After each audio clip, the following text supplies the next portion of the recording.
Acclamez le Seigneur, acclamez Jésus. Acclame Jésus, sens-toi à l'aise dans la présence de Dieu. Sens-toi à l'aise dans la présence de Dieu. Sens-toi souple, léger dans la présence du roi de gloire. La gloire de l'oscité du troisième jour. En ce jour que le monde entier est en train de célébrer la Pâque, les Juifs célèbrent la sortie d'Égypte, les chrétiens célèbrent la mort et la résurrection de Jésus. Nous sommes en train de célébrer la résurrection de notre Seigneur, celui qui nous sert le peuple, le témoignage de la résurrection réelle, de la vie éternelle réelle, la vie après la mort est réelle. Nous le célébrons en ce jour. Le monde entier célèbre la mort et la résurrection de Jésus. Celui le triomphateur de la mort, il est digne de louange, digne de révérence, digne d'exaltation. Oh, merci Père éternel pour ces instances merveilleuses que tu avais conçues depuis avant la fondation du monde. Et au moment marqué par Dieu, tu l'as exécuté. Et aujourd'hui, nous sommes en train de le commémorer. Nous sommes en train de le célébrer. Sois béni à tout jamais, Seigneur. Merci à tout jamais de nous faire encore du bien ce matin. Est-ce que la gloire, l'amour, la révérence te soit rendue. Père, de la même manière que tu nous attires en ce lieu, attire les autres qui traînent encore ça et là. Nous te bénissons, Seigneur, pour tout ce que tu vas accomplir en merveille en notre faveur. La gloire te soit rendue, la louange te soit rendue. Nous avons prié au nom de Jésus. Joignons nos mains, acclamons encore le Seigneur Jésus. Et sois béni. Nous ne célébrons pas un Dieu qui est resté dans la tombe. Nous célébrons un Dieu qui est ressuscité le troisième jour. Nous ne tenons pas la messe, mais nous tenons le culte. Voilà la différence. Quelque part, on célèbre la messe, mais nous, ce n'est pas la messe. Nous, c'est le culte. C'est un sacrifice, c'est l'office de Dieu à notre Seigneur, à notre Dieu. Parce qu'il n'est plus sur la croix, il n'est plus sur la tombe. Il a vaincu la mort, il a vaincu la mort. Raison pour laquelle nous le célébrons. Merci Seigneur Jésus. Merci Seigneur. Est-ce que quelqu'un a eu le réflexe d'avoir sa Bible ce matin? Est-ce que quelqu'un a eu le réflexe d'avoir sa Bible ce matin? Si tu l'as, tu peux la prendre et puis te redresser un instant. Nous allons lire quelques versets.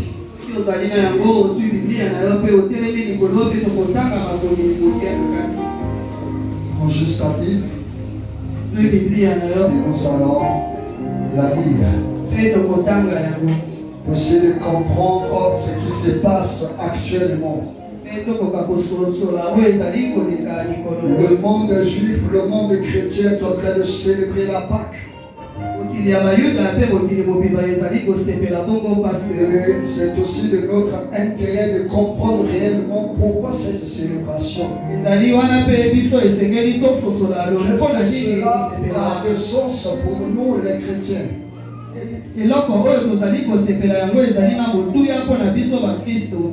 Exode chapitre 12, la première mention. Exode chapitre 12, nous allons prendre juste à partir de verset 43 à 51. Exode chapitre 12. Exode, c'est le deuxième livre de la Bible. Genèse après Exode. Chapitre 12, verset 43 à 51.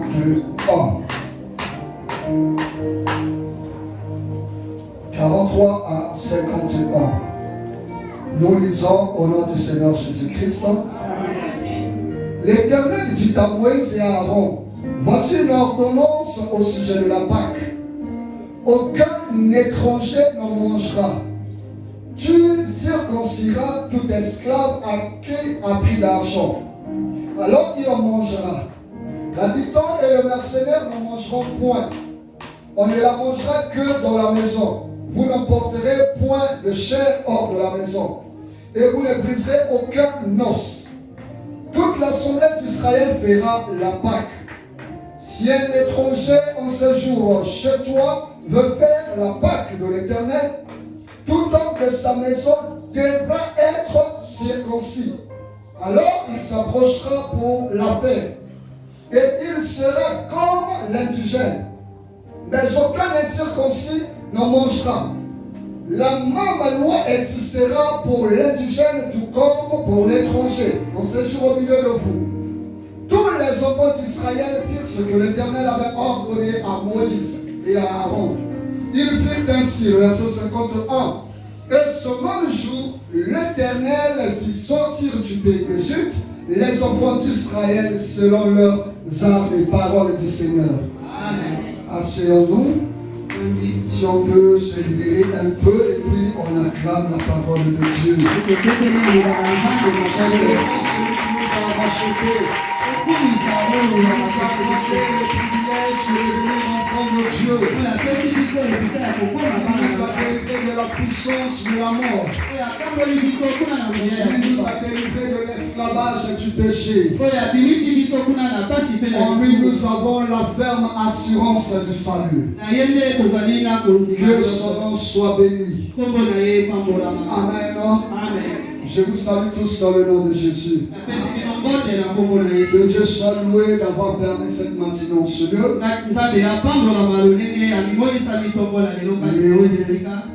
Dieu nous a donné cette volonté de nous retrouver ce matin. Qu'elle soit bénie. Amen. Mais comme nous le savons, aujourd'hui le monde est en train de célébrer la Pâque. Le dimanche prochain, nous allons partager notre Sainte Seine. Amen. Alléluia. Amen. Parce que pendant 3 semaines et pendant 3 jours plutôt, nous allons passer les temps d'enseignement et puis de prière. C'est-à-dire à partir du mercredi jusqu'au vendredi. Alléluia. Amen. Nous devons intérioriser le mystère de la Pâque. Quel est d'ailleurs le thème de ce message? Les mystères de la Pâque. Alléluia. Amen. Quels sont les mystères qui sont attachés à cet acte qui semble normal, ordinaire pour nous les chrétiens? Pour les enfants d'Israël, en Égypte, après avoir opéré toutes sortes de signes, Dieu a ordonné par Moïse d'offrir un sacrifice pour récupérer, sinon recueillir le sang de cet animal. Et chaque maison, chaque famille va prendre de son sang afin d'asperger devant les linteaux de leur maison, puis les linteaux de leur maison, fenêtre et porte.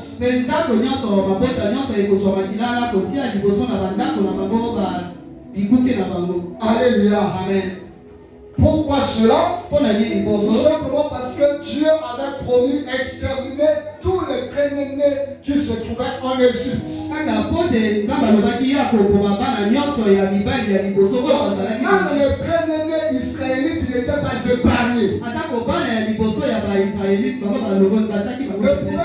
épargnés. Que celui qui se trouvait dans la maison, celui qui se trouverait dans la maison où le sang a été aspergé. Même si tu es juif et qu'il n'y a pas de sang devant votre porte, la mort te frappera. Alléluia. La mort va frapper. Va emporter, va ôter la vie de tout homme. De tout premier-né. Alléluia. Amen. Il faut mettre le sang devant la maison. Et le Seigneur m'a dit, lorsque l'ange passera, il verra le sang, il passera outre. Il ne pourra pas entrer dans la maison, il y a du sang. Il passera outre. La mort ne à cause du sang. Mais il donne commande certaines orientations. Et il va dire, non seulement que le sang sera aspergé devant la maison, on va récupérer cet animal pour le manger. Alléluia. Amen. Alléluia. Amen. Mais voilà ce qu'ils dit en premier lieu.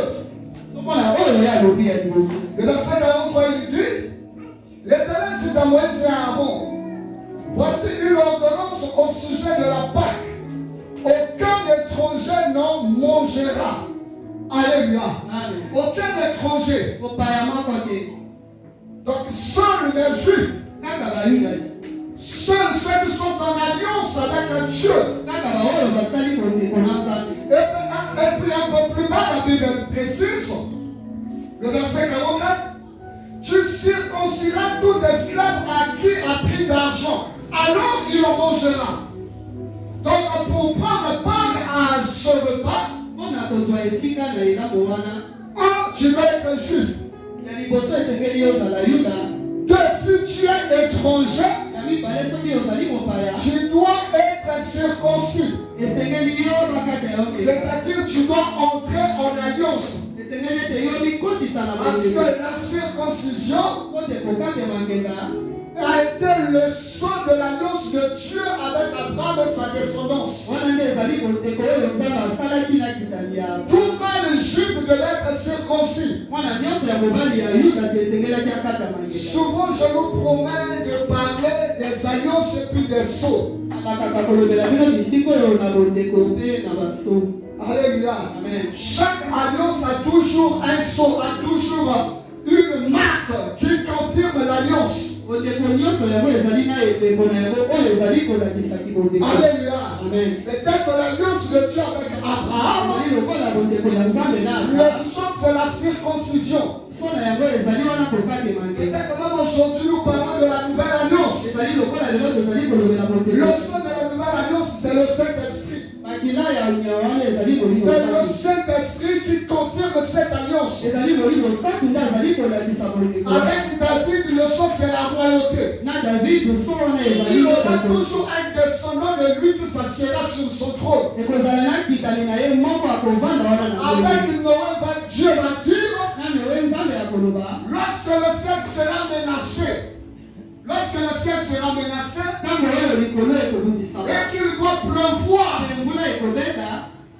dès lors qu'il aura l'arc au ciel, je me souviendrai de ce que j'ai dit aujourd'hui. C'est-à-dire, je ne décrirai plus le monde par les eaux.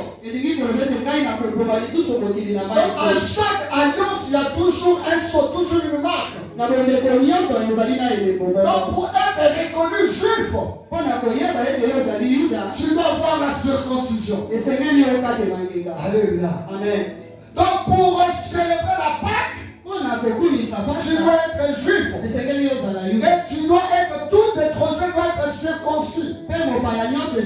C'est-à-dire, il renonce à sa croyance. Il renonce à cette divinité pour adhérer à l'alliance du Dieu des Juifs. Alléluia. Amen. Alléluia. Amen. Et la Bible dit, tout esclave qui sera dans ta maison pour avoir part à ce repas, il doit se faire circoncis. Mais qu'est-ce que cela a de l'impact sur nous? Qu'est-ce que cela représente pour nous aujourd'hui? Il y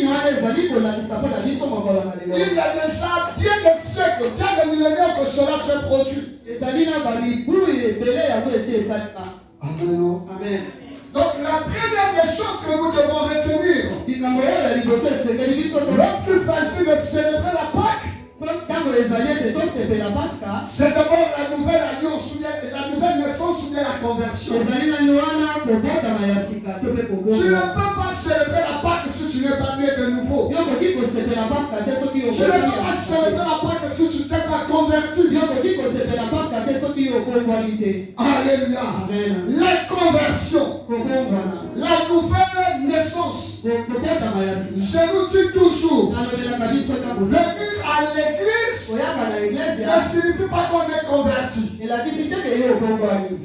l'église ne signifie pas qu'on est né de nouveau. Venir à l'église ne signifie pas qu'on a déjà reçu Jésus-Christ dans sa vie. Alléluia. Amen. Chacun de nous, chaque qu'il vient à l'église, doit réaliser cela. Est-ce que réellement j'ai déjà reçu Jésus-Christ dans ma vie? Est-ce que Jésus-Christ est mon sauveur et mon Seigneur personnel? Amen. Amen. Comment célébrer la Pâque si tu n'as pas encore reçu Jésus? Comment célébrer la Pâque aussi longtemps que tu n'es pas encore converti? Comment célébrer la Pâque aussi longtemps que tu n'es pas encore né de nouveau? La nouvelle naissance. Pose expressement la question à ton voisin. Est-ce que tu es déjà né de nouveau? Alléluia. Amen. Certains vont venir à l'église. Mais est-ce que tu as déjà reçu Jésus-Christ dans ta vie?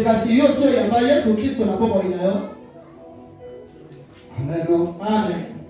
Certains aujourd'hui, il y a des gens qui se laissent porter par le civisme. Parce qu'il y a des gens qui ne manquent jamais à l'église pendant les journées ou les dates précises. Alléluia. Les dates précises, pas seulement la Pâque, mais les dates précises. C'est-à-dire les dates qui sont liées, auxquelles sont liés un événement. Tel que la Pâque, tel que la Pentecôte, tel que peut-être la nuit du 31 décembre. Alléluia. Amen. Donc, à cause de ces dates, sinon pendant ces dates-là, les gens se disposent à participer au culte. Pour les autres jours, ils peuvent rester chez moi à la maison. Je me rappelle à l'époque, un de mes petits frères qui venait à l'église que le 31 décembre. Donc s'il y a le 31 décembre de cette année, on revoit le 31 décembre prochain. Alléluia. Un autre encore, il venait à l'église que les jours de mariage. Quand il y a mariage, il vient. Et les autres jours, ce n'est pas son problème. Donc il y a des gens qui viennent parfois par suivisme, par enthousiasme. Mais sans une réelle conversion. Même dans le Seigneur. C'est bien de venir à l'église. Mais c'est plus mieux de se convertir, de donner sa vie à Jésus. Acceptons Jésus-Christ dans notre vie. Chacun doit prendre conscience de cela. Pourquoi est-ce que je vais à l'église? Pourquoi est-ce que je dois me rendre à l'église? Pourquoi est-ce qu'on est en train de célébrer la Pâque? Alléluia. Il faut être juif. Pour nous, c'est la nouvelle naissance. Et pour les gens qui sont profanes, certainement vont se poser la question: est-ce qu'à mon âge, je vais encore rentrer dans le sein de ma mère pour en remettre? Est-ce qu'on me dit que tu n'es pas la première personne à te poser cette question? Je dis ici, le thème c'est le mystère de la Pâque. Donc, la nouvelle naissance est un mystère.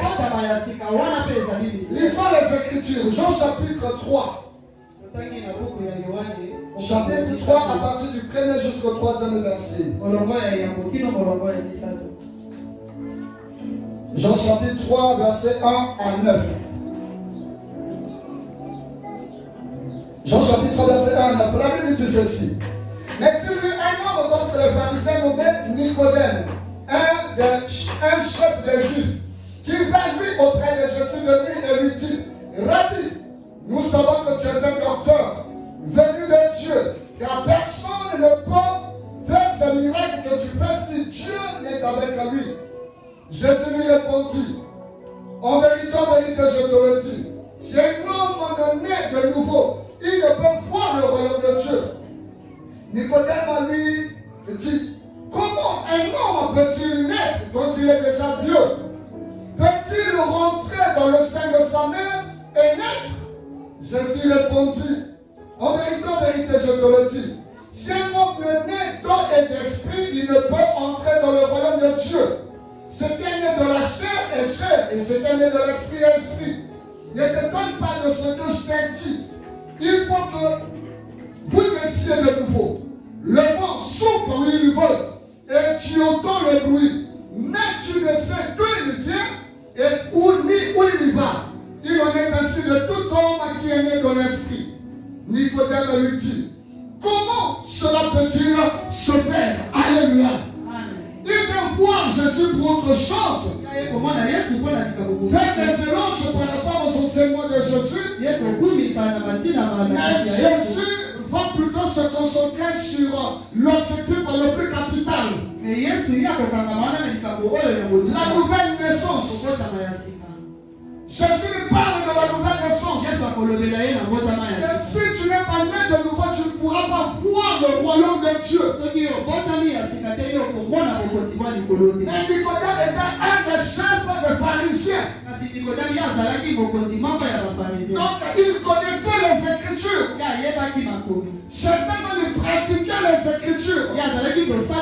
Mais jusque-là, il lui manquait une chose pour avoir accès au royaume de Dieu. Il n'était pas encore né de nouveau. Jésus lui dira, il faut que tu naisses de nouveau pour entrer dans le royaume de Dieu. Il dira, mais tiens, comment naître encore de nouveau? Je suis déjà vieux. J'ai des enfants, des petits enfants et autres. Mon père, certainement, est déjà décédé. Mon père, je ne l'ai jamais connu. Mais comment est-ce que je dois retourner dans le sein de ma mère pour renaître? Jésus lui dira, si tu ne nais d'eau et d'esprit, tu ne pourras jamais entrer le royaume de Dieu. Ce qui est né de la chair est chair. Ce qui est né de l'esprit est esprit. C'est pour autant dire, naître de nouveau n'engage pas le fait que papa et maman doivent se mettre ensemble pour que tu entres. Mais c'est par l'esprit de Dieu que nous naissons de nouveau. Le peuple d'accepter le Seigneur Jésus. Et c'est ce que d'ailleurs la Bible dira dans Jean chapitre 1. Jean chapitre 1 à partir verset 12 jusqu'à 14.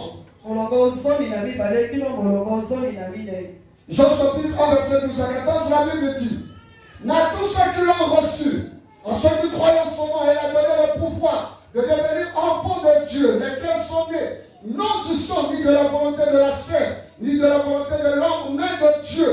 Et la parole a été faite chair, et elle habitait parmi nous pleine de grâce et de vérité.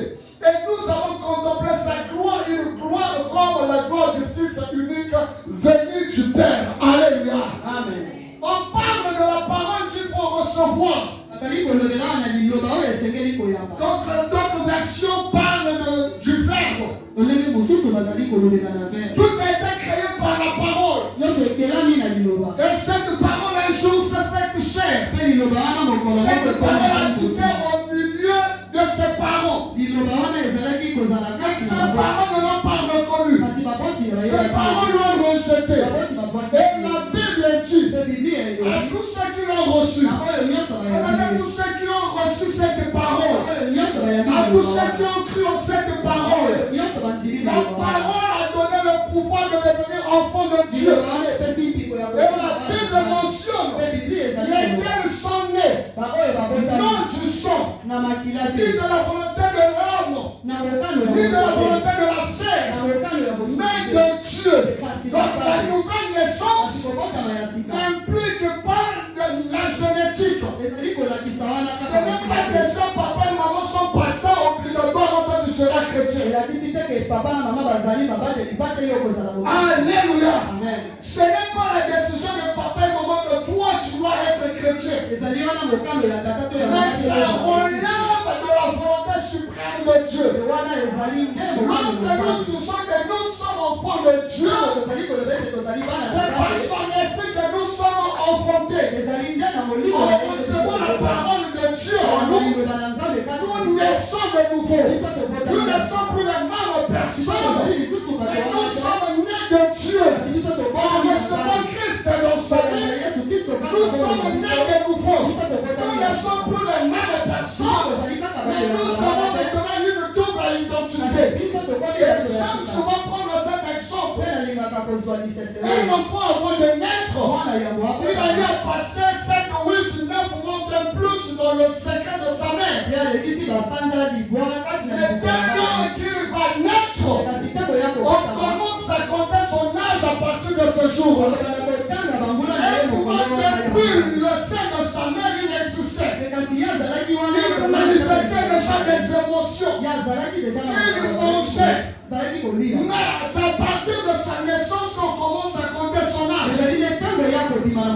C'est pour autant dire, quel que soit notre âge, un jour, nous sommes appelés à recevoir Jésus-Christ dans notre vie. Dans cette acceptation que Jésus-Christ entre dans notre vie, c'est celui qui reçoit Jésus qui est l'enfant de Dieu. Tous les hommes ne sont pas enfants de Dieu. Sont enfants de Dieu. C'est comme si Jésus-Christ dans leur vie. Je le reprécise. Parce que souvent les gens le disent. Non, tout homme est enfant de Dieu. Tout homme est créé à l'image de Dieu. Mais tout homme n'est pas enfant de Dieu. Un enfant de Dieu, celui qui a reçu Jésus-Christ dans sa vie. Et la Bible dit, il nous a donné le pouvoir de devenir état verbe d'état. Et pour le moment, quelque chose pour dire, c'est quelque chose qui n'était pas bien avant. Mais après avoir reçu Jésus, on commence à subir une certaine influence, une métamorphose pour adopter une nouvelle identité. Quand on dit à quelqu'un que tu es devenu bizarre, c'est pour dire avant tu ne l'étais pas. Quand on dit que quelqu'un est devenu méchant, c'est pour dire avant il ne l'était pas. C'est par rapport à certaines circonstances, ça a influencé son comportement et il a fini par céder à adopter une autre attitude. Et la Bible dit, en recevant la parole, en recevant Jésus, nous avons reçu le pouvoir de devenir enfants de Dieu. Bienvenue dans le Seigneur, venir dans l'église, ne faites pas de toi enfant de Dieu. Venir dans l'église, ne faites pas de toi enfant de Dieu. Être enfant, tu peux pasteur, mais le pasteur, ne faites pas de toi enfant de Dieu. Naître dans une famille chrétienne depuis des années, ne faites pas de toi enfant de Dieu. Il faut qu'un jour, de votre propre conscience, tu acceptes le Seigneur Jésus-Christ dans ta vie. C'est alors, un nouvel acte de naissance sera établi dans ta faveur. C'est à partir de ce jour que le ciel prendra en considération la présence au milieu des enfants de Dieu. Alléluia. Et la Bible dit, c'est par son esprit que nous devenons enfants de Dieu. Comment pouvons-nous célébrer la Pâque sans pourtant être convertis? Comment pouvons-nous célébrer la Pâque sans pourtant subir la nouvelle naissance? La Pâque est exclusivement réservée à ceux qui sont nés de nouveau. Amen. Alléluia. Amen. Galates chapitre 5. Galates chapitre 5, le verset 25. Galates 5, le verset 25. La Bible dit ceci. Si nous vivons par l'esprit, marchons aussi selon l'esprit. Si nous vivons par l'esprit, nous devons marcher aussi selon l'esprit. Puisque c'est par l'esprit de Dieu que nous sommes nés de nouveau, nous devons désormais marcher selon l'esprit.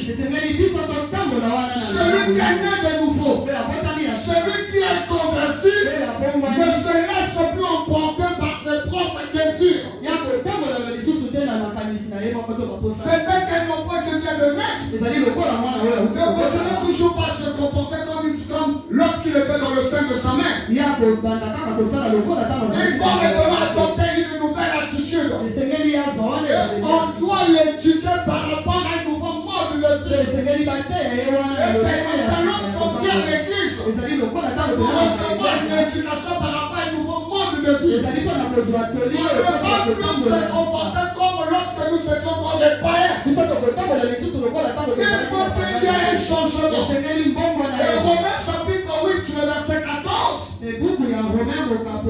Chapitre 8, le verset 14. La Bible dit, tous ceux qui sont conduits par l'Esprit sont appelés fils du Très-Haut. Donc c'est par l'Esprit de Dieu que nous naissons. C'est selon l'Esprit de Dieu que nous devons marcher. C'est par l'Esprit de Dieu que nous devons nous conduire. Et on reconnaîtra que nous sommes les enfants de Dieu par le fait que le Saint-Esprit nous conduit. Dans le premier mystère de la Pâque, si nous célébrons la Pâque, c'est parce qu'au préalable nous sommes nés de nouveau. Nous sommes convertis. On a donné notre vie à Christ. Quel est le deuxième mystère? La circoncision ou le renoncement du vieil homme. La circoncision. Le deuxième mystère, c'est-à-dire ne pas célébrer la Pâque, celui qui a subi la circoncision, celui qui a renoncé au vieil homme. Alléluia. Par rapport à notre texte de base qui est Exode chapitre 12, on a dit que même l'esclave de la maison doit être circoncis. Donc célébrer la Pâque ne doit pas être pour nous une simple date. Ne doit pas être pour nous un simple événement. Mais nous devons vivre cela intérieurement. Pour le cas de son peuple d'Israël, il devait subir la circoncision. Si tu n'es pas circoncis, tu ne pourras pas célébrer la Pâque. En d'autres termes, tu es impur, tu es souillé, tu es païen, tu n'es pas fils d'alliance, et tu ne pourras pas avoir part à la Pâque. La circoncision. Mais comme tu la Bible dans Romains chapitre 2, Romains chapitre 2 à partir du verset 25 jusqu'à 29. Logiquement, vous pourrez commencer depuis le premier verset. Mais nous sommes régis par le temps, on prend 25 à 29. Romains chapitre 2, verset 25 à 29. La Bible dit, la circoncision est utile si tu mets en pratique la loi. Mais si tu transgresses la loi, ta circoncision devient incirconcision. Si donc l'incirconcis observe les ordonnances de la loi, son incirconcision ne sera-t-elle pas tenue pour une circoncision? L'incirconcis de nature qui accomplit la loi ne te condamnera-t-il pas, toi qui la transgresses tout en ayant la lettre de la loi et la circoncision? Le juif, ce n'est pas celui qui en a les apparences. Et la circoncision, ce n'est pas celle qui est visible dans la chair. Mais le juif, c'est celui qui est intérieurement. Et la circoncision, c'est celle du cœur, selon l'esprit et non selon la lettre. La louange de ce juif ne vient des hommes, mais ne vient pas des hommes, mais de Dieu. Alléluia. Amen. Par rapport à cette lecture, ce que nous devons retenir, la circoncision dans l'ancienne alliance concernait les hommes qui devaient, comme on peut le dire, pour devenir hommes. Au 8e jour d'après la loi juive, au 8e jour, on devait circoncire tout enfant mâle. Alléluia. Amen. Et la Bible dit, par rapport à ce passage de Romains, que dès nos jours, selon dans la nouvelle alliance, la circoncision qui importe, ce n'est pas la circoncision de la chair, c'est-à-dire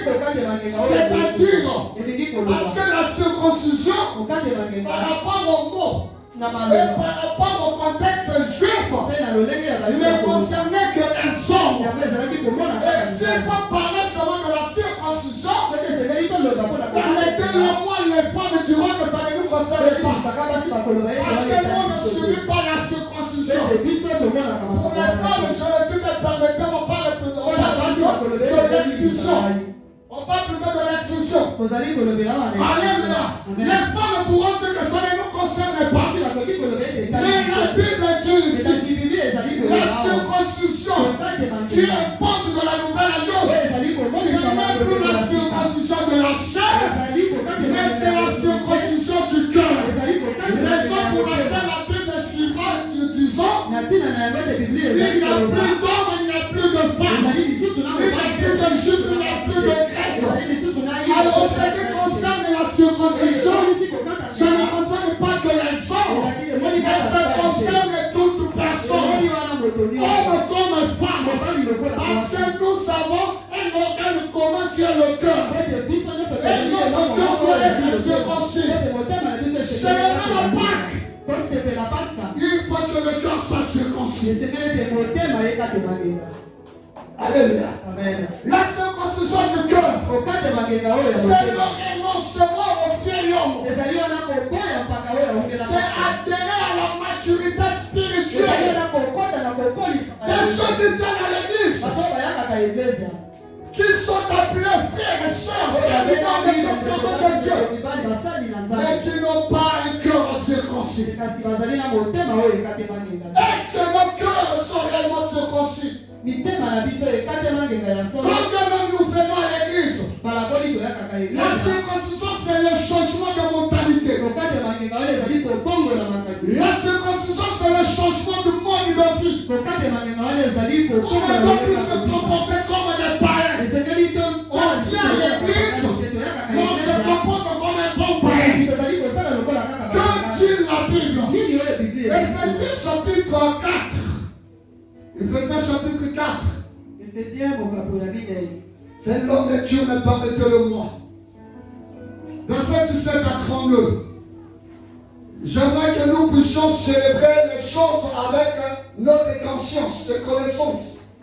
Qu'on ne célèbre pas les choses par enthousiasme.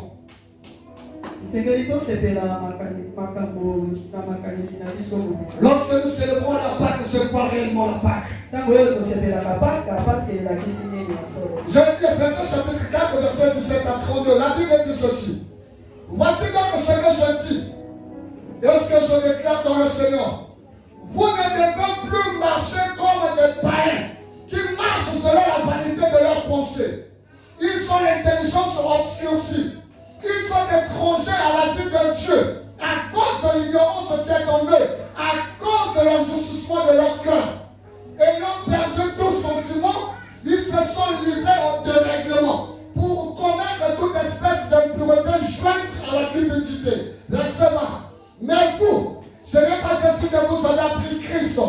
Si du moins vous l'avez entendu, et si, conformément à la vérité qui est en Jésus, c'est en lui que vous avez été instruits à vous dépouiller par rapport à votre vie passée, du vieil homme qui se corrompt par les convoitises trompeuses, être renouvelé dans l'esprit de votre intelligence et à revêtir l'homme nouveau, créé selon Dieu, dans une justice et une sainteté de produire la vérité. Verset 25. C'est pourquoi renoncez au mensonge et que chacun de vous parle selon la vérité à son prochain. Car nous sommes membres les uns des autres. Si vous mettez en colère, ne péchez point. Que le soleil ne se couche pas sur votre colère. Et ne donnez pas accès au diable. Que celui qui dérobe ne dérobe plus. Mais plutôt qu'il travaille en faisant de ses mains, c'était bien pour avoir de quoi donner à celui qui est dans le besoin. Qu'il ne sorte de votre bouche aucune parole mauvaise. Mais s'il y a lieu, quelque bonnes paroles qui servent à l'édification et communiquent une grâce à ceux qui l'entendent. N'attristez pas le Saint-Esprit de Dieu par lequel vous avez été scellés pour le jour de la rédemption. Que toute amertume, toute animosité, toute colère, toute clameur, toute calomnie et toute espèce de méchanceté Soyez bons les uns envers les autres, compatissants, vous pardonnant réciproquement comme Dieu vous a pardonné en Christ. Alléluia. Amen. La circoncision du cœur. Comment est-ce qu'on se comportait avant? Quelle a été notre conduite avant de recevoir Jésus dans notre vie? Maintenant que nous l'avons reçu, le cœur doit être circoncis. On peut se dépouiller de la nature ancienne. On doit renoncer à toutes les mauvaises choses. On ne doit pas se comporter comme les bons païens. Il y a des gens qui ne viennent pas dans nos églises à cause de nos comportements. Il y a des gens qui fuient nos églises à cause de nos comportements. Ce n'est pas le sorcier, ce n'est pas le démon, mais le comportement humain, le caractère humain fait la conversion de beaucoup de personnes. Alléluia. La Bible dit, venez à moi tel que vous êtes. Mais la Bible ne dit pas, demeurez au moins tel que vous êtes. Donc quand nous venons avec un autre péché, on peut voir dessus pour que ce péché nous quitte. Venez à moi tel que vous êtes. Mensonge, vol, impudicité, jalousie, calomnie, toutes ces choses. Venez tel que vous êtes. Mais chemin faisant, on vient dessus, en écoutant la parole de Dieu, en passant le temps de la prière, il faut que ces choses-là nous lâchent. Il y a des gens qui viennent à l'église, mais qui jusque-là ne sont pas encore renoncés au vieil homme. Qui jusque-là sont encore esclaves du vieil homme. Il n'a pas encore un véritable changement. Il n'a pas une véritable conversion. La Bible dit, on reconnaît l'arbre à ses fruits. On reconnaîtra notre conversion par notre comportement. Comment est-ce que nous nous comportons? Comment est-ce que nous parlons? Comment est-ce que nous agissons? Comment est-ce que nous nous habillons? Comment est-ce que nous vivons? On reconnaît l'arbre à ses fruits. Jusqu'à ce jour, parfois on doute de notre conversion par notre comportement. Là, pourtant, tous les jours, on nous fait venir à l'église. Tous les jours, on nous fait servir le Seigneur. Est-ce que nous avons un comportement digne d'enfant de Dieu? Celui qui dort, Dieu ne dort pas. Celui qui dort, Dieu ne dort pas. Oh, Jésus. Donc, sois le surveillant de celui qui est proche de toi. Alléluia. La circoncision du cœur. Jusque-là, on n'a pas encore renoncé à ces choses. Ça montre difficulté notre conversion. Ça montre doute notre conversion. Ça montre difficulté notre maturité spirituelle. On est toujours des bébés spirituels parce que nous agissons d'une manière indigne. Lorsque nous mettons dans tous nos états, il n'y a pas de différence avec celui qui n'est pas chrétien. Alléluia. Les compassions, il y en aura. Les provocations, il y en aura. Les moqueurs, il y en aura. Mais comment est-ce que nous allons nous comporter face à ces choses? Alléluia. La Bible dit que celui qui volait ne vole plus. Il travaille afin qu'il ait de quoi donner les autres qui sont dans le besoin. C'est-à-dire que tu es venu au Seigneur avec ton vol. Quand tu écoutes la parole de Dieu, tu dois arrêter avec ça. Commencer maintenant à travailler. Voilà toi si tu commences à aider les autres. C'est ça. Avant de venir à l'église s'il n'y a pas de changement. On est toujours colérique. Et quand on ne sait pas en colère, personne ne peut nous retenir. Personne ne peut nous Comment est-ce qu'on va se comporter de la sorte? Alléluia. Après, comme ça, nous voulons célébrer la Pâque. Alors que la vache encore réunion sorteillon. Nous faisons parfois des confessions passagères, rapides. Parce que la table du Seigneur est dressée, on doit aller passer à la table. Et le Seigneur pardonne pour ce que je veux. Et tu viens prendre. C'est bien. Mais le plus important, ce n'est pas ça. Le plus important, est-ce que tu te comportes d'une manière digne? Très bien. Amen. Quand on dit à l'église, on doit constater qu'il y a un changement. Depuis qu'elle a commencé à prier, effectivement, il y a un changement dans son langage, dans sa tempérance, dans son dans son témoignage, dans son enfant. Il faut qu'il y ait un changement. Alléluia. C'est pour ça que j'aime parfois taquiner en disant ceci. Quand nous prions le Seigneur, nous nous impatientons. Nous condamnons parfois Dieu. Non, mon problème a perduré. Ma promesse ne s'accomplit pas. Mais Dieu, quelque part, il te voit. Il dit, ma fille, mon fils. Mais ce péché, ça fait longtemps que tu es toujours sur ça. Depuis que tu étais païen jusqu'à ce jour, tu es toujours sur ça. Alléluia. Amen. Et comme ça, nous voulons célébrer la Pâque. Est-ce que nos cœurs subissent déjà la circoncision? Un autre texte, Colossiens chapitre 3. Colossiens chapitre 3, verset 1 à 10. Colossiens chapitre 3, verset 1 à 10. La Bible dit ceci. Si donc vous êtes ressuscité avec Christ, parce qu'effectivement aujourd'hui c'est la mort et la résurrection de Christ, nous célébrons cela. Mais la Bible dit, si donc vous êtes ressuscité avec Christ, cherchez les choses d'en haut, où Christ est assis à la droite de Dieu. Attachez-vous aux choses d'en haut et non à celles qui sont sur la terre. Car vous êtes morts et votre vie est cachée avec Christ en Dieu. Quand Christ, votre vie, paraîtra, alors vous paraîtrez aussi avec lui dans la gloire. Faites donc mourir ce qui dans vos membres est terrestre.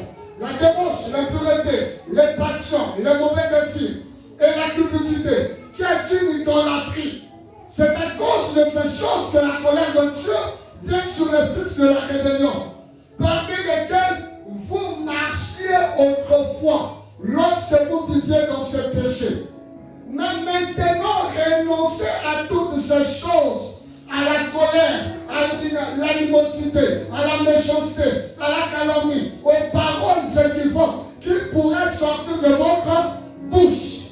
Ne montez pas les uns aux autres, vous étant dépouillés du vieil homme et de ses œuvres, et ayant revêtu l'homme nouveau qui se renouvelle dans la connaissance selon l'image de celui qui l'a créé. Alléluia. Le changement de notre caractère.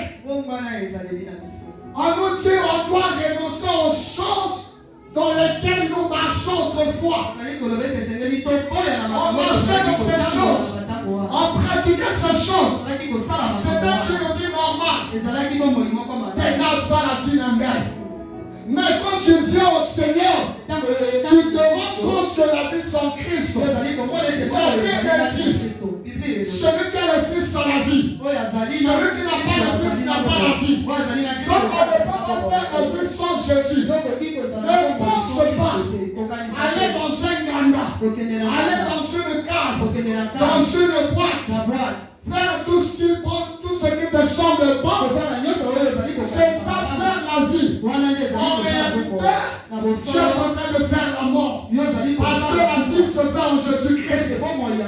Tout ce qui te pousse dans le péché contribue à ta destruction. Alléluia. Quel est dans le Seigneur? Même Même si personne n'aime la mort. Même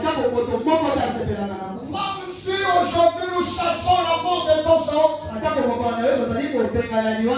Si Jésus ne revient pas maintenant, la seule issue c'est la mort.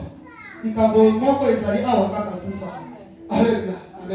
Si Jésus ne revient pas maintenant, la seule mort par laquelle nous allons quitter ce monde, c'est la mort. Et cette mort interviendra à n'importe quel moment. Il n'est pas dit que tout le monde atteindra 120 ans, 200 ans.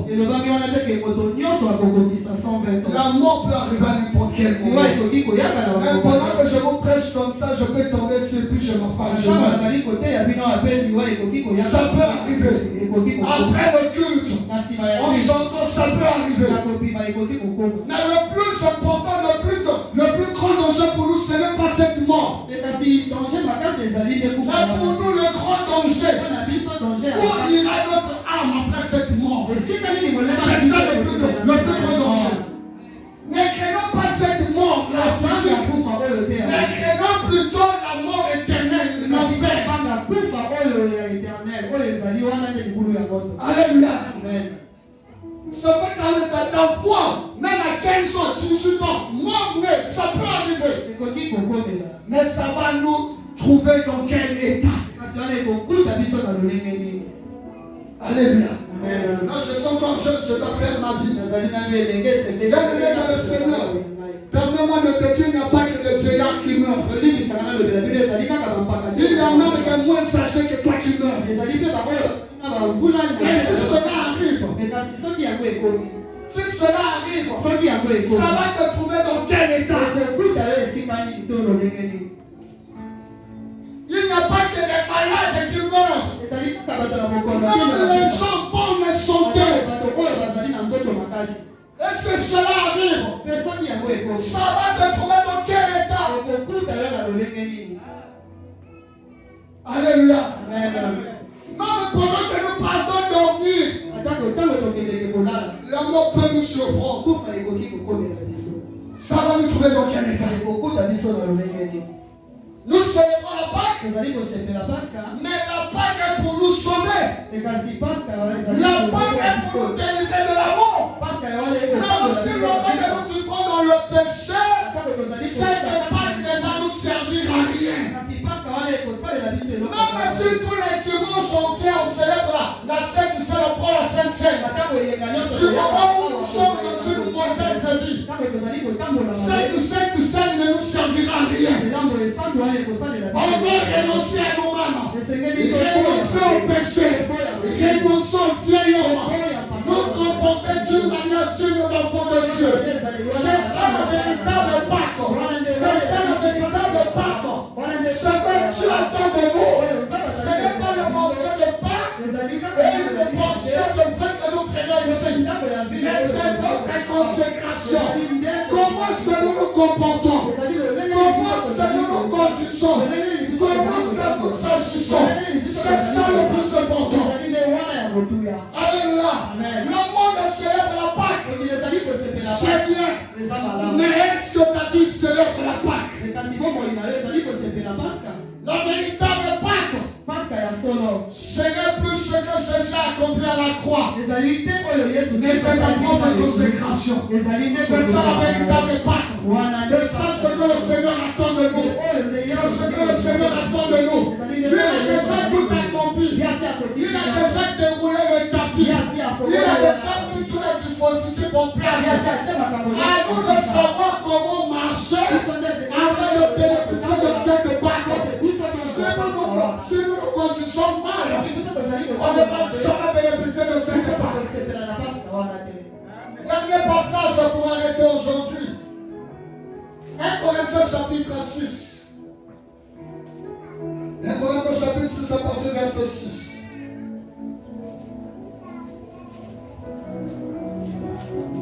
1 Corinthiens chapitre 6 à partir du verset 6 jusqu'à 12. 1 Corinthiens chapitre 6, verset 6 à 12. La Bible dit ceci. Si donc vous avez des différends pour les des choses au sein de ta vie.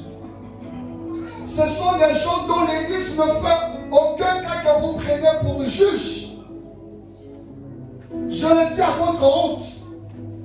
Ainsi, il n'y a pas parmi vous, pas un seul homme, sache que puisse se prononcer un jugement contre ses frères. Mais un frère plaide contre un frère, et cela devant les infidèles. C'est déjà certain de vos chez vous que d'avoir des procès les uns avec les autres. Pourquoi ne souffrez-vous pas plutôt quelqu'un de justice? Pourquoi ne vous laissez-vous pas plutôt dépouiller? Mais c'est vous qui commettez la justice et qui dépouillez. Et c'est envers des frères que vous agissez de la sorte. Ne savez-vous pas que les injustes n'hériteront point le royaume de Dieu? Ne vous y trompez pas, ni les débauchés, ni les idolâtres, ni les adultères, ni les efféminés, ni les homosexuels, ni les voleurs, ni les cupides, ni les ivrognes, ni les outrageux, ni les ravisseurs n'hériteront le royaume de Dieu. Et c'est là ce que vous étiez, quelques-uns d'entre vous. Mais vous avez été lavés, mais vous avez été sanctifiés, mais vous avez été justifiés au nom du Seigneur Jésus-Christ et par l'Esprit de notre Dieu. Tout n'est permis, mais tout n'est pas utile. Tout n'est permis, mais je ne me laisserai pas asservir par quoi que ce soit. Alléluia. Amen. Chacun de nous, si bien aimé dans le Seigneur, doit faire une introspection, une rétrospection. Depuis que je me suis converti, est-ce qu'il y a réellement un changement positif? Depuis que j'ai l'habitude de me rendre à l'église, est-ce que du point de vue, mon comportement, mon caractère, mon langage, est-ce qu'il y a un changement? Alléluia. Amen.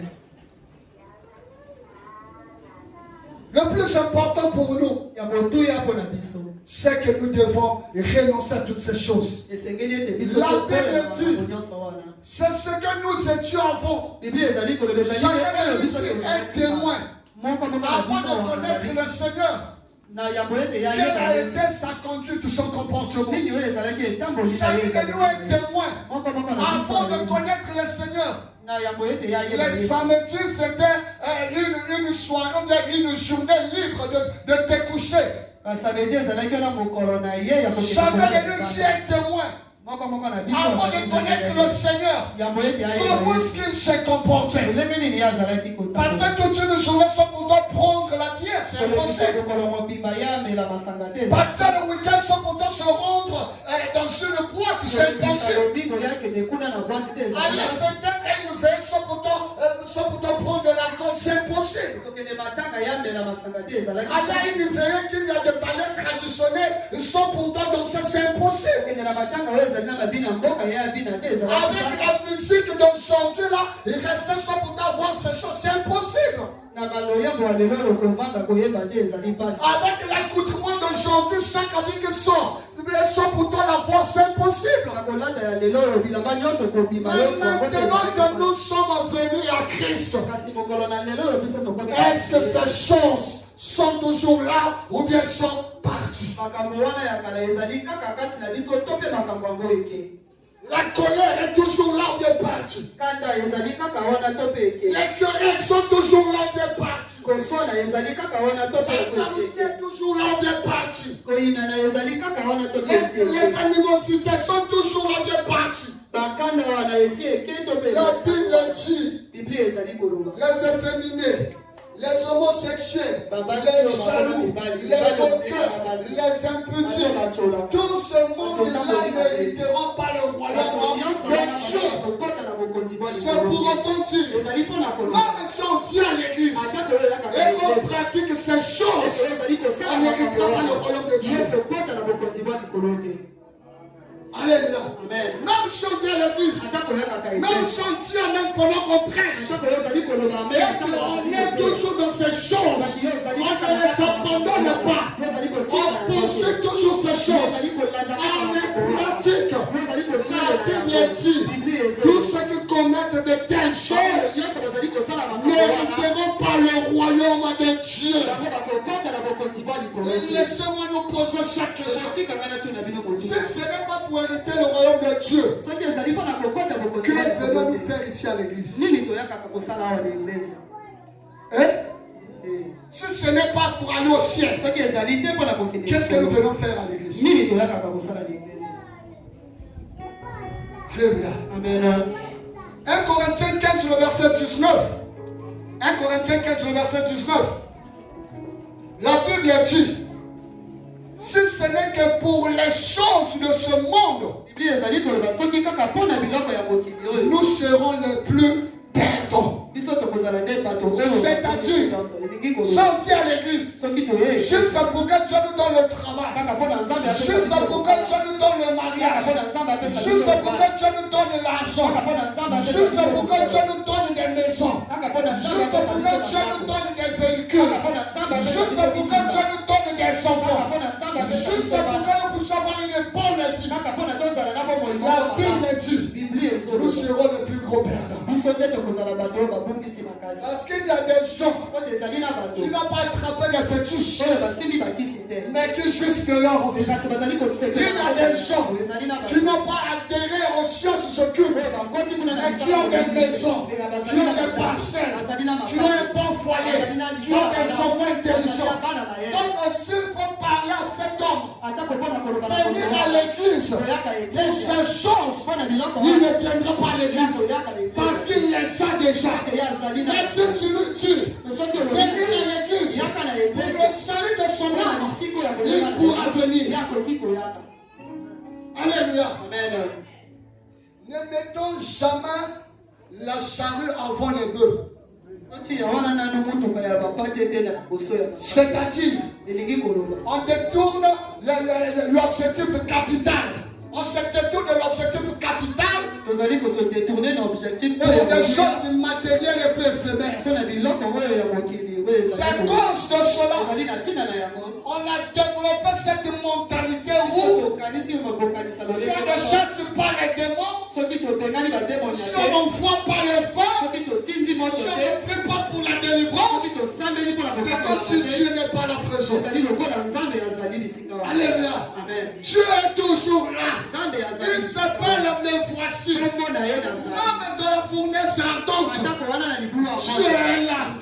Je pense que le dimanche prochain, je parlerai du baptême du feu. Célébrer la Pâque, c'est aussi bien dans le Seigneur. Atteindre au baptême du feu, le baptême de la souffrance. Est-ce que nous sommes prêts à souffrir pour notre foi? Nous serons malmenés à cause de notre foi. Nous manquerons certains privilèges à cause de notre foi. Nous sommes tellement spirituels. On va accuser les démons. On va chasser les démons. Mais les problèmes là seront toujours là. Il y a des deux pensées ici. Je nous avais parlé des martyrs et puis des héros de la foi. Dans la foi chrétienne, il n'y a pas que des héros de la foi. Il y a aussi des martyrs de la foi. Des gens que Dieu laissera être victimes dans leur foi. Ils prient Dieu, ils craignent Dieu, ils servent Dieu. Mais Dieu les laisse être torturés. Alléluia. La Pâque, c'est aussi ça. Nous en parlerons le dimanche prochain. Mais pour l'heure, est-ce que nous avons renoncé à ces choses? Est-ce qu'il y a déjà un changement de notre comportement? Est-ce que ceux qui nous entourent ont déjà constaté le changement de notre comportement? À quoi on célébrer la Pâque si nous ne manifestons pas ce changement?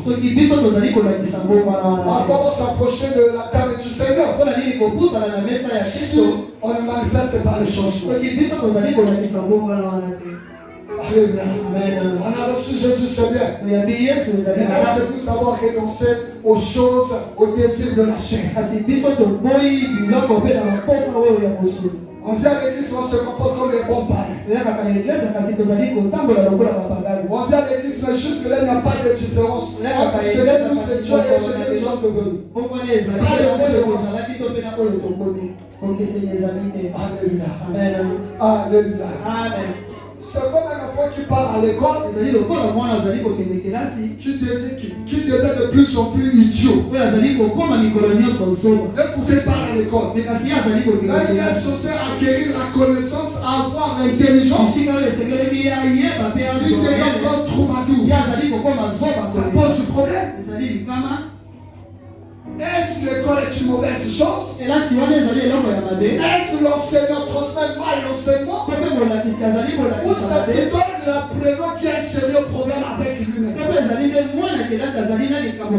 Parfois on accuse les pasteurs des églises. Alors que les fidèles eux-mêmes ne fournissent pas des efforts pour leur changement. Alléluia. Amen. Le changement, c'est un travail personnel. C'est un travail quotidien. Chacun va aspirer à cela. Jésus-Christ n'est pas mort en vain. Il a donné sa vie pour que nous soyons sauvés. Mais comment est-ce que nous serons sauvés avec ce genre de comportement? À quoi va nous servir la Pâque si on ne change pas de comportement? Alléluia. On n'est pas chrétien seulement à l'église. Même en dehors de l'église, à la maison, au travail, à l'école, entre amis, dans la paix, dans la colère. Là, il peut y avoir des incompréhensions. C'est là où on va reconnaître les chrétiens authentiques. Il y aura des circonstances qui nous mettront en colère. Mais comment est-ce que nous allons les gérer? C'est là qu'on va reconnaître le chrétien. Il y aura des tentations. Mais comment est-ce que nous allons les gérer? C'est là qu'on va reconnaître le chrétien authentique. Venir à l'église, c'est bien. Mais qu'est-ce que nous faisons de tous les enseignements que nous recevons ici? Écoutez la parole de Dieu, Seigneur. Dire amen à la parole de Dieu, Seigneur. Mais qu'est-ce que nous faisons de tout ce que nous recevons ici? 20 ans de conversion, toujours bébé spirituel. 20 ans de conversion, toujours bébé spirituel. On connaît l'histoire, le témoignage de tout le monde de l'église. On est bébé spirituel. Alléluia. Amen. On connaît même tous les versets de la Bible. On connaît même tous les thèmes des pasteurs. Et donc, il va citer tel passage. Je vais déjà compléter la suite. Tel aujourd'hui, c'est la Pâque. Je sais qu'il va parler de la Pâque. C'est bien. Mais où on est-tu avec ton comportement? Amen. Est-ce que les gens qui n'appréciaient pas ton comportement quand tu étais païen, depuis que tu pries, ils apprécient maintenant ton comportement? Que Dieu vous bénisse. La Bible dit, ne vous bornez pas seulement à écouter, mais pratiquer la parole. Le plus important, c'est ça. On écoute la parole, on doit la pratiquer. Après, ici, chacun doit pratiquer. Alléluia. Alléluia. Est-ce que quelqu'un a compris cela? Est-ce que quelqu'un a compris cela? Nous allons nous incliner en prière. Tu vas prier sérieusement pour toi-même. Prier pour ta conversion. Prier pour ta consécration. Dis cela, aide-moi Viens à mon secours. C'est vrai, je viens à l'église. C'est vrai, j'écoute ta parole. C'est vrai, je connais ta parole. Mais j'ai du mal à la pratiquer. J'ai du mal à la pratiquer. Aide-moi, Seigneur. Aide-moi, Seigneur. Tu as dit que tous ceux qui pratiquent les querelles, les jalousies, la colère, le voleur et le vol, toutes ces choses ne vont mériter ton royaume. Pardonne-moi, Seigneur. Viens à mon secours, Seigneur. J'ai du mal jusqu'à ce jour à me exprimer ma conversion à cause de ces choses. Je me réponds devant toi. Je pleure ta miséricorde. Je pleure ta grâce. Aide-moi, Seigneur. Délivre-moi de ces choses. Je veux réellement t'appartenir. Je veux réellement t'appartenir. Je veux réellement t'appartenir.